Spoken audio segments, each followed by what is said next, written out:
신명기 1장 1절부터 4절까지 말씀을 보겠습니다.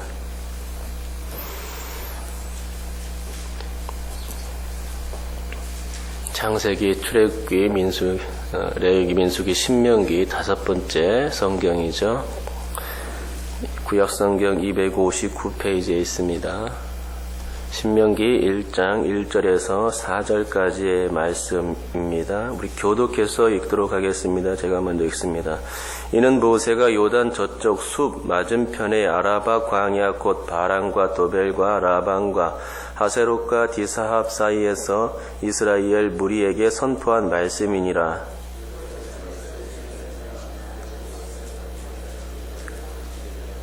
마흔째 해 11째 달 그 달 첫째 날에 모세가 이스라엘 자손에게 여호와께서 그들을 위하여 자기에게 주신 명령을 다 알렸으나 모세가 헤스본에 거주한 아모리 왕 시온을 쳐 죽이고 에드레이에서 아스다롯에 거주하는 바산 왕 옥을 쳐 죽인 후라. 아멘. 오늘부터 시간 날 때마다 신명기 말씀을 설교하도록 하겠습니다.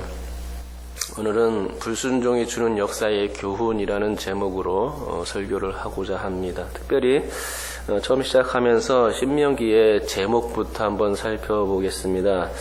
신명기, 우리나라 성경은 그냥 신명기죠. 그러나 히브리어에서는 그 제목이 핫데바림입니다. 이 뜻은 그 말씀들입니다. 1절에 그 말씀들이 나오죠. 이 1절 말씀은 이는으로 시작해서 선포한 말씀이니라 라고 우리말 성경에는 나오고 있는데요. 사실 이게 단수로 표현된 것처럼 보이지만 원어상에서는 복수입니다. 그래서 그 말씀이니라 이렇게 가지고 말씀드리니라 이렇게 해야 맞습니다. 그 말씀들이기 때문에 1장 1절의 말씀의 적용 범위는 신명기 전체가 되는 것입니다. 한마디로 신명기 전체의 말씀은 하나님의 말씀들이고 따라서 이 선포된 말씀들을 반드시 새겨듣고 순종하라는 의미에서 1절 말씀이 주어진 것입니다. 신명기는 광야 40년을 지낸 후 출애굽 2세들에게 모세가 자신의 고별 설교를 하는 형식으로 내용으로 되어 있습니다. 그러기에 1절 말씀은 출애굽 2세들이 꼭 귀에 담아야 할 하나님의 말씀들이 담겨 있음을 암시적으로 보여주고 있는 것이죠. 또한 지금의 우리 세대들도 교훈을 받을 수가 있는데 그 이유는 첫째로 우리도 신명기를 읽는 독자들이기 때문입니다. 또한 둘째로 우리들도 출애굽 2세들처럼 여전히 하나님의 자녀들이기 때문에 이 신명기 말씀을 귀에 듣고 순종해야 하는 것이죠. 그러기에 신명기의 말씀들을 들어야 할 대상은 출애굽 2세들에게만 적용되는 것이 아니라는 겁니다. 비록 우리는 모세에게 직접 듣지는 못하고 있지만 우리 또한 여전히 신명기의 독자로서 책임의 분량이 있는 것입니다. 그러기에 신명기를 읽을 때 이 말씀들이 그 출애굽 2세들에게 주어진 거야 라고 미루어 버리면 안 되고 이 말씀들이 곧 나에게 주어진 거야. 이 말씀들은 하나님께서 나에게 직접 주시는 말씀이야 라고 그렇게 메시지를 받아야 됩니다. 그러면 오늘 본문은 우리에게 어떤 교훈을 주고 있을까요? 먼저 모세가 설교를 하게 된 장소와 시간부터 한번 살펴보는 게 좋겠습니다. 1절에 보면 장소가 나오고 있습니다. 뭐라고 얘기합니까? 요단 저쪽 숲 맞은편에 아라바 광야 하면서 곧 하고 나오죠. 부연 설명하고 나오는데 요단 저쪽 숲 맞은편에 아라바 광야라고 장소를 설명하고 있습니다. 모세가 말하는 이 아라바 광야는 사실 광야는 아닙니다. 아라바 골짜기라고 해야 맞습니다. 요단 동편에 위치해 있는 장소입니다. 이 골짜기는 상당히 긴데요. 갈릴리 위쪽 북쪽에서부터 시작하여서 사해 남쪽을 지나서 현재 쿠웨이트 지역에 있는 에시온 게벨까지 그 지역까지 이어지는 아주 긴 지형입니다. 1절에서 설명을 덧붙이시기를 곧 바란과 도벨과 라반과 하세롯과 디사합 사이라고 이제 설명을 덧붙이는데 지명도 뭐 어렵게 느껴지고요. 지명을 찾아보려니까 어딘지 정확히 알 수가 없어요. 옛날 지명이라서, 옛날 고대 이름 지형이라서 정확한 이름을 알 수가 없고 어디인지를 추측하기가 좀 어려운 말들이 있는 것 같아요. 사실 그런데 이 지명들을 다 알 필요는 없습니다. 우리는 이곳이 요단 동편 모압 땅이라 하는 그 정도만 알면 됩니다. 1절이 말하는 장소적 힌트는 그리고 5절에서 찾을 수가 있습니다. 5절은 요단 저쪽 모압 땅에서 라면서 모세가 지금 설교를 하고 있는 장소가 모압 땅이구나 라는 것을 알 수가 있는 것이죠. 요단 이쪽이 아니고 저쪽이라는 것입니다. 사해 오른쪽 편에서 지금 설교를 하고 있다 하는 것입니다. 그러니까 모세가 설교를 시작한 장소는 모압 땅인데 요단 동편입니다. 또한 이 사실로서 아직 모세와 이스라엘 백성들이 요단을 건너서 가나안 땅에 들어가지 못했다 하는 그런 상황까지도 알 수 있게 되는 것이죠. 이제 장소를 알았으니 지금 설교하는 때, 모세가 설교하는 때가 언제인가를 또 알아야 합니다. 신명기는 34장으로 이제 구성되어 있는데요. 이 방대한 내용을 설교했던 때가 바로 3절에 나와 있습니다.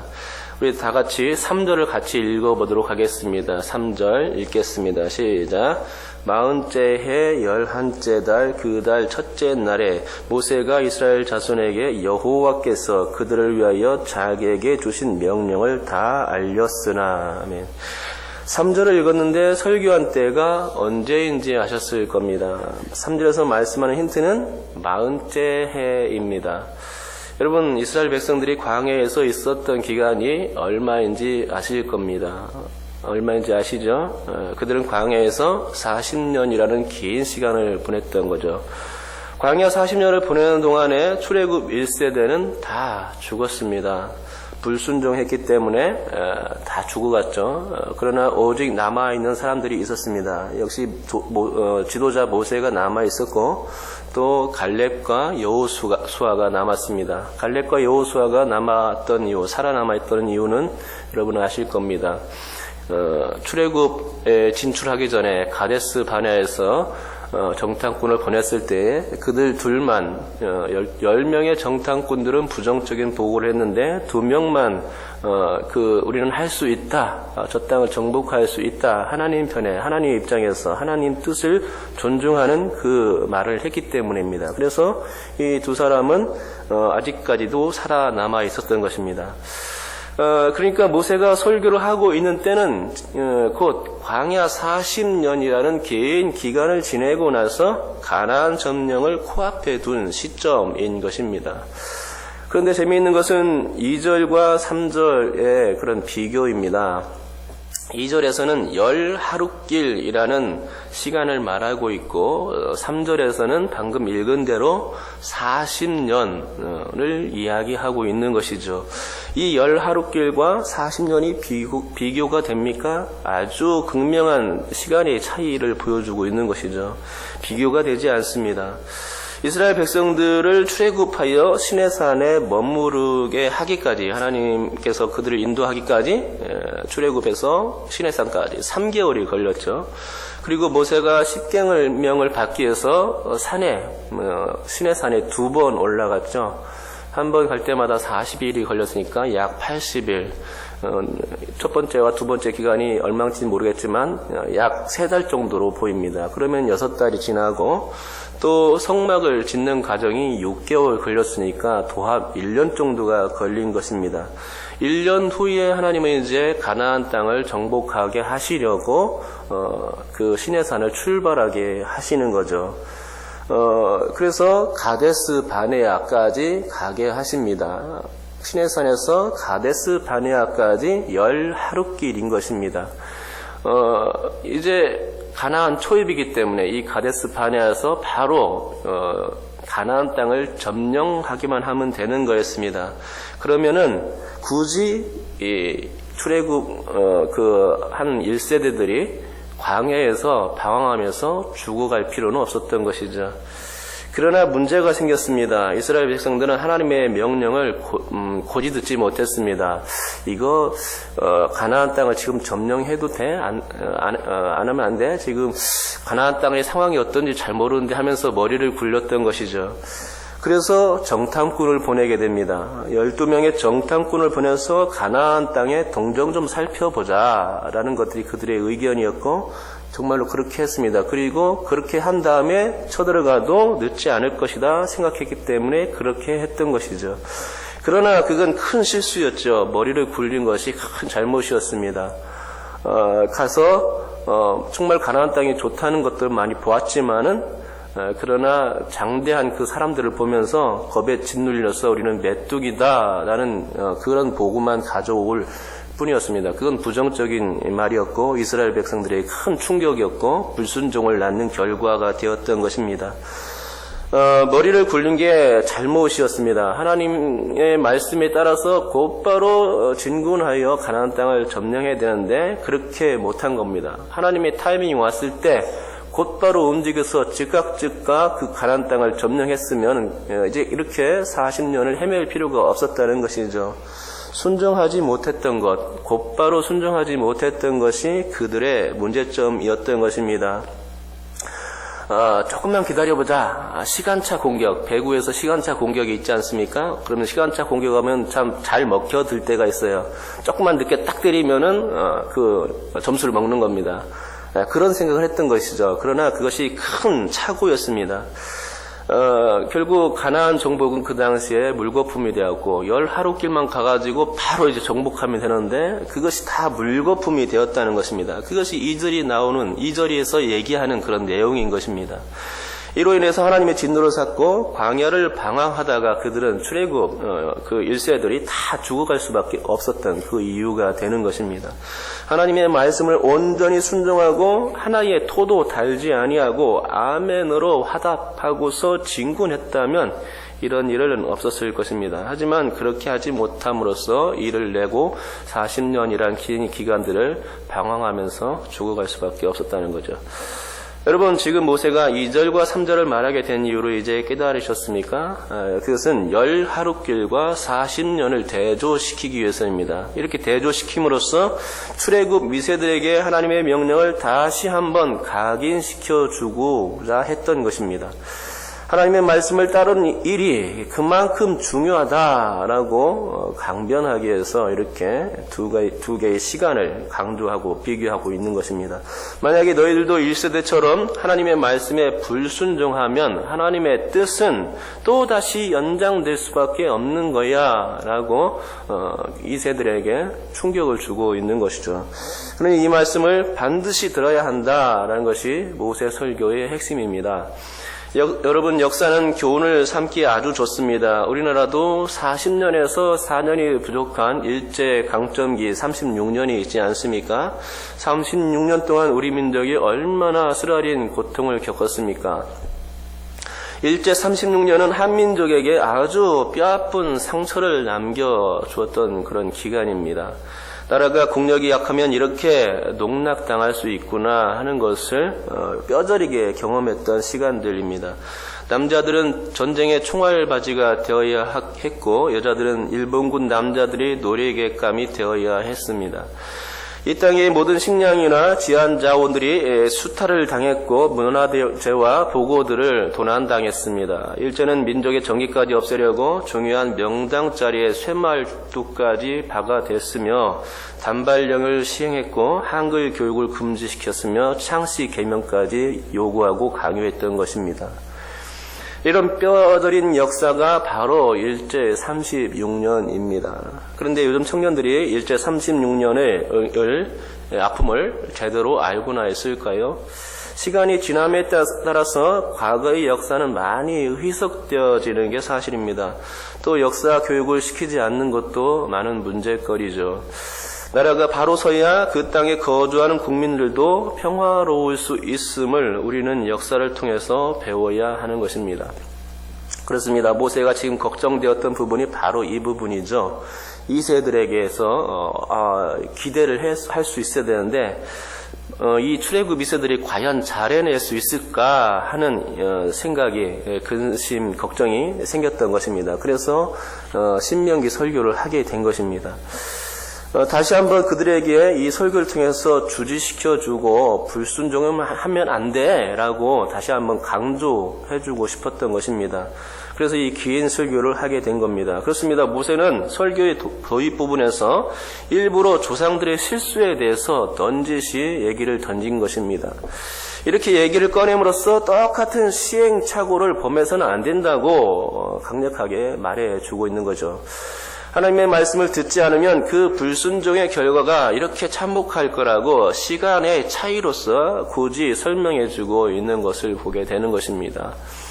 그리고 덧붙여진 말씀이 4절입니다. 우리 4절도 다 같이 한번 읽어보겠습니다. 읽겠습니다. 시작.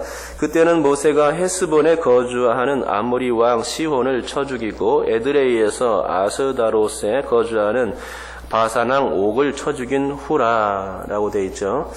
전쟁에서 승리한 이야기를 덧붙이는 겁니다. 승리의 소식은 가나안 입성을 앞에 두고 있는 출애굽 2세들에게는 불순종과 순종을 가를 만한 충분한 이야기거리입니다. 이 이야기가 없었다면 출애굽 2세들은 출애굽 1세들과 똑같은 전철을 밟을 여지가 아주 컸습니다. 하지만 승리의 이야기는 자신감의 이야기와 같았습니다. 두 번의 승리를 거두었으니 이런 기세로 나아가면 가나안 할아버지가 와도 우리는 자신 있다라는 것을 그 자신감을 심어줄 수 있는 일이었죠. 또 하지만 그 모세가 출애굽 2세들에게 직접적으로 이 두 번의 승리 이야기를 했는지는 잘 알 수는 없습니다. 4절은 해설이기 때문에 모세가 직접 한 얘기는 아니죠. 4절을 보면 그러나 쳐 죽인 후라라는 말씀을 하고 있는데 이 말씀을 통해서 이 두 번의 승리가 바로 직전에 있었다는 것을 보여주고 있는 것입니다. 얼마 되지 않았다는 것이죠. 그렇기 때문에 아직 그들이 자신감이 있고 자신감 있고 승리감에 아직 취해 있는 것입니다. 그렇기 때문에 아주 이 모세는 적절한 타이밍에 이 설교를 하고 있는 것입니다. 모세는 출애굽 2세들을 데리고 사해 동편에 있는 아모리 사람들과 싸웠고 아모리 왕 그 시온을 쳐 죽였습니다. 또한 좀 더 위쪽에 있는 바산 사람들과 싸워서 또 승리했고 바산 왕 옥도 쳐 죽였습니다. 이것이 얼마 되지 않은 시점이라는 것입니다. 아모리와 바산 지역은 요단 동편 지역인데 이렇게 두 번 싸워서 얻은 땅은 나중에 루벤 지파와 갓 지파와 므낫세 지파에게 돌아갑니다. 그리고 이처럼 요단 동편을 차지했다는 것은 이스라엘이 이제 강력한 군사가 되었음을 암시해 주는 것입니다. 그리고 동시에 가나안을 점령하기 위한 교두부가 확보되었다는 것이고 또 전쟁을 위한 만반의 준비가 되었음을 보여주는 것입니다. 그러니 신명기 설교는 가나안 정복을 앞둔 시점에서 아주 적절한 타이밍이었다는 것입니다. 가나안을 정복하려는 출애굽 2세들에게 용기를 북돋아주고 더불어서 하나님의 말씀을 확고히 심어줄 수 있는 찬스였던 것입니다. 다시금은 똑같은 실수를 번복하지 않게끔 할 수 있는 기회의 시간이었다라고 말씀드릴 수 있을 것입니다. 여러분 그렇습니다. 출애굽 2세들은 반드시 해내야 하는 일이 있었던 겁니다. 그것은 가나안을 점령한 일이었고 또 그 가나안 땅에 들어가서 하나님의 말씀대로 하나님을 온전히 섬기는 바로 그 일이었습니다. 불순종하며 하나님의 말씀을 듣지 않는 엉덩이에 뿔난 염소처럼 살지 않는 것이 출애굽 2세가 해야 할 일들이었습니다. 출애굽 1세들처럼 똑같은 전철을 밟지 않는 게 그 무엇보다도 2세들에게 중요했던 것입니다. 역사적인 교훈은 주상들이 40년 동안에 톡톡히 값을 치렀기 때문에 더 이상의 불순종은 용납될 수 없는 문제였습니다. 그래서 간곡한 어조로 또 진심 어린 마음으로 염려스러운 눈길로 모세는 이 기나긴 이야기의 서두를 꺼내고 있는 것입니다. 여러분, 하나님의 말씀을 듣지 않고 제멋대로 신앙하는 것의 결과는 아주 뻔합니다. 그것은 시간의 지연입니다. 하나님의 일은 내가 안 하면 다른 사람이 할 수도 있겠지만 내가 또 꼭 해야 하는 일도 반드시 있는 법입니다. 하나님은 그러한 일들을 내게 주시는 것이죠. 이처럼 내가 해야 할 일, 그 하나님의 명령들은 주의 율법, 주의 말씀들을 순종하는 것입니다. 만일 그렇게 순종하지 않는다면 하나님의 뜻은 나에게서 지연될 수밖에 없습니다. 그리고 고통의 시간이 주어질 수도 있겠지요. 하나님은 당신의 뜻을 이룰 적절한 타이밍에 우리를 부르시는데 우리가 움직이라고 순종하라고 그렇게 지시를 하는데, 하지만 자신의 생각이 하나님의 생각보다 많아서 그 타이밍을 놓칠 때가 있다는 것입니다. 즉각적으로 순종해야 되는데 그것을 놓치고 머리를 굴리는 것입니다. 이때 해도 되나? 하면 내가 손해보지 않을까? 라는 생각이 앞서는 것이죠. 하나님은 하라고 하는데 성령께서는 우리에게 마음을 주시는데 자꾸만 해라, 이것이 옳으니라 라고 말씀을 주시는데 우리가 귀를 열지 않고 마음을 닫아놓고 있게 되는 것입니다. 그리하면 타이밍은 놓쳐버리는 것이죠. 바로 그게 문제입니다. 하나님의 명령이 떨어졌을 때는 곧 즉각 바로 해야 하는데 그게 문제라는 겁니다. 그러므로 우리는 출애굽 1세들의 역사적인 실수를 교훈으로 삼아야 될 점이 있습니다. 그래서 그것을 바로 훈련하는 것입니다. 즉각적으로 듣는 그 훈련을 우리 삶 가운데 해야 하는 것이죠. 언제라도 하나님의 명령이 떨어졌을 때, 마음이 동할 때 움직일 수 있어야 됩니다. 무슨 명령이라도 즉각 순종할 수 있는 주님의 일꾼이 되어야 한다는 것이죠. 여기에 모인 여러분께서 꼭 그렇게 하실 수 있기 바랍니다. 교회에서 혹시 전도하자라는 제의가 들어왔을 때 나는 할 일이 많은데 하면서 딴 머리를 굴리지 말라는 얘기입니다. 그죠? 그런 얘기가 제일 들어왔을 때는 이것이 하나님의 뜻인가 하고 상고하고 묵상하고 그래, 내가 지금 못했으니까 하나님께서 이 일을 하라는 거야 라고 생각한 다음에 아멘으로 받아들이고 순종하고 바로 할 수 있어야 됩니다. 그것이 여러분에게 복이 된다는 얘기입니다. 이것이 오늘 말씀의 설교의 중요한 핵심이죠. 여기에 모인 여러분께서 꼭 그렇게 하나님의 말씀이 들려올 때 즉각적으로 순종할 수 있기를 바랍니다. 그러면 하나님의 뜻도 성큼 이룰 수 있고 또 하나님께서 우리에게 주시고자 하는 복도 빨리 받아 누릴 수 있을 줄 믿습니다. 그렇게 될 수 있기를 주님의 이름으로 축복합니다.